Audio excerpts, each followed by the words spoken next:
Alright, today I'm gonna show you how to spin around the cock and kill enemies with balls.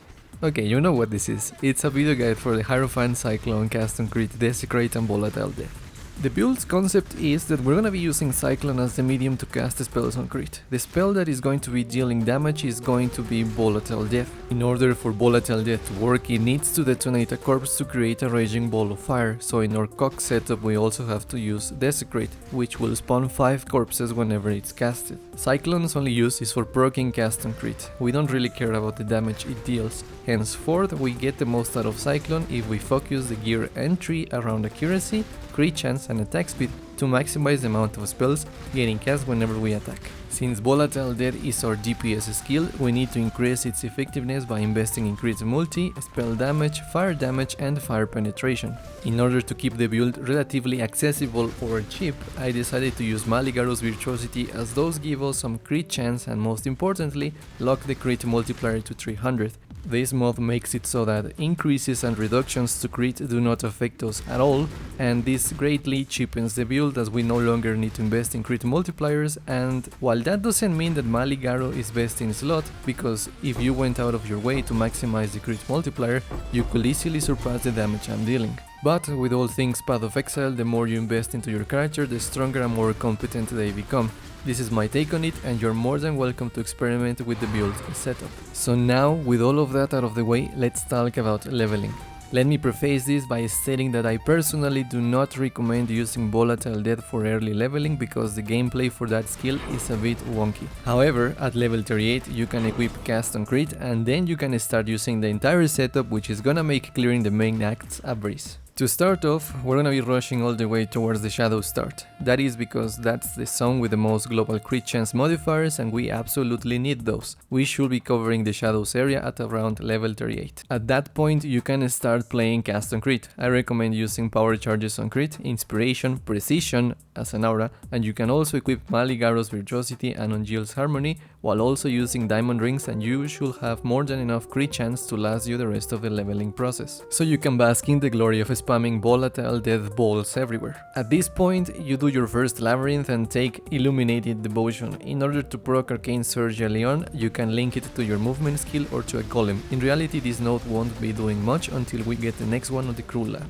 Coming back to the tree, now you go back to the Templar area and push towards the elemental penetration nodes. Also take area of effect on the Templar and Witch starting areas. After that, now go through the Witch start towards Heart of Flame in the far wheel at the top of the tree. From there, get all the life you skipped while leveling and also get jewel sockets and power charges. As for the rest of the labyrinth stuff, you take Arcane Blessing on the Crew Lab, Conviction of Power on the Merciless Lab and Divine Guidance on the Eternal Labyrinth. Buckle up because it's time to talk about the gear. First, the weapon. Personally, I recommend a Shaper Mace in order to get enemy skill explode as a suffix, but the problem with maces is that they do not have enough base crit chance nor enough attack speed to make the entire setup feel fluid.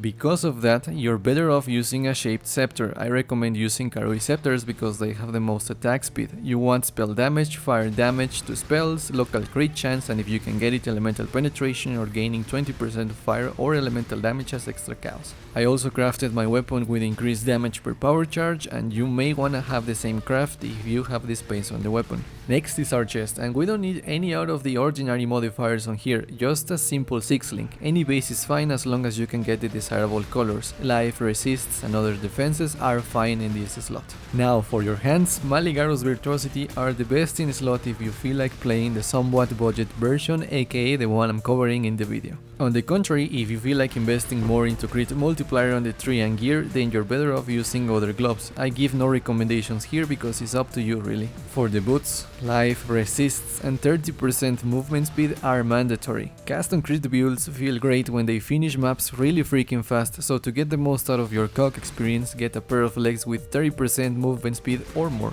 The helmet is probably gonna be the most expensive item you're gonna be equipping. We need the enchantment Volatile Death detonates up to 1 additional corpse. That goes for a couple exiles, and while I don't particularly think it's mandatory for leveling and early mapping, the deeper you go into the endgame, the more vital this helmet enchant becomes. At the same time, you're gonna want to craft this helmet with Scorch fossils for the negative fire resistance to nearby nearby enemies mod. Optimally, an Elder base for this helmet is the best thing you can get because Elder helmets can roll added fire damage to spells and area damage, and if you can get either of those with the enchantment, those are some gearsy DPS gains.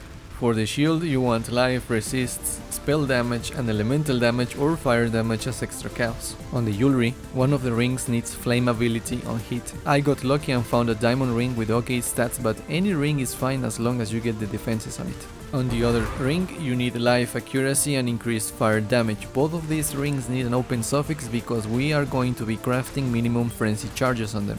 Next is the amulet. I recommend spell damage, increased global crit chance, life, accuracy and if there is space on it, resistances. Be sure to get a nice thick amulet because we're going to be anointing the amulet with Disciple of the Slaughter, which is going to give us another minimum frenzy charge and increased damage per frenzy charges. Be warned that the anointment is going to be a bit expensive because you need a golden oil, so expect to spend some currency on this one.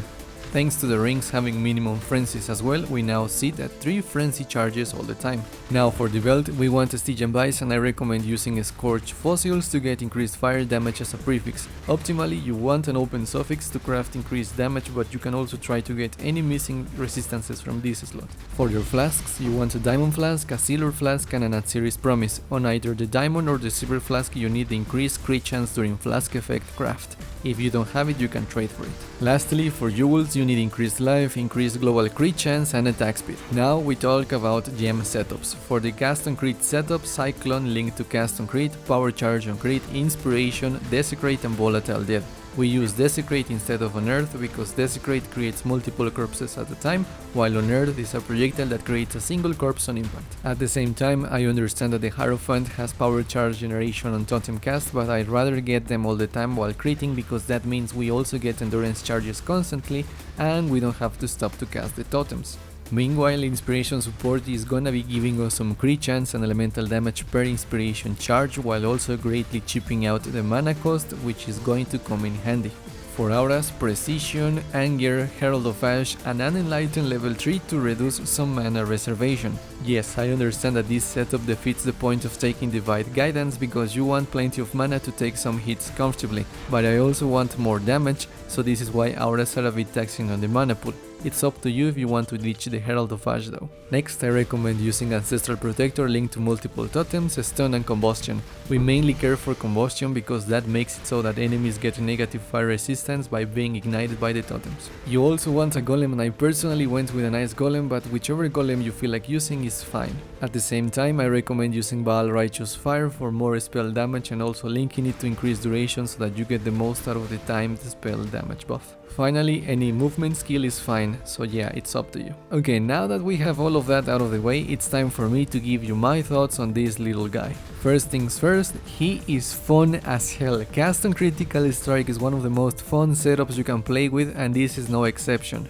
The map clearing is a lot of fun, and since you're going that fast, getting to level 90 is not going to be that difficult. Second thing though, this build can and will become very taxing on your system. Yeah, we complained about game performance one video and then we build some taxing shit on the next build. The irony on that statement does not need an explanation. So be warned that while playing in this build, the game's performance is going to vary. If anything, I don't recommend playing it if your performance is already volatile. Add this to a blighted map and that is a recipe for disaster. Keep that in mind. Also, and this may be my own issue, but the character may be a bit squishy and you're on the side of the tree that doesn't really have that many damage mitigation, so be warned about getting hit as that may result in chunky damage taken. So lastly, clearing content isn't that bad with the character. From tier 1 to tier 15 everything is a breeze. Endgame bosses aren't that bad, but as I stated on the last video, I personally struggle with 1 or 2 of them, so the experience may vary depending on your skill level. However, Shaper isn't that bad and this build takes care of him comfortably. So yeah, that's this guide. Now I have one more build in mind that I may be able to push content for before the Cube World and Destiny DLC release next week. Now yeah, I'm aware that both of those games do not have anything to do with Path of Exile, but they fall in the category of games I enjoy playing, so do not be alarmed if you tune in next week and we're playing one of those. For the next build, we're gonna be going back to basics and we're gonna be playing Blade Vortex. It should be a lot of fun to pull off, so make sure you hit the subscribe button because content over here in the channel is not over. And be sure to tune in next time when we patiently wait for GGG to come up with a new busted blade based skill in the foreseeable future. Take care and see you around.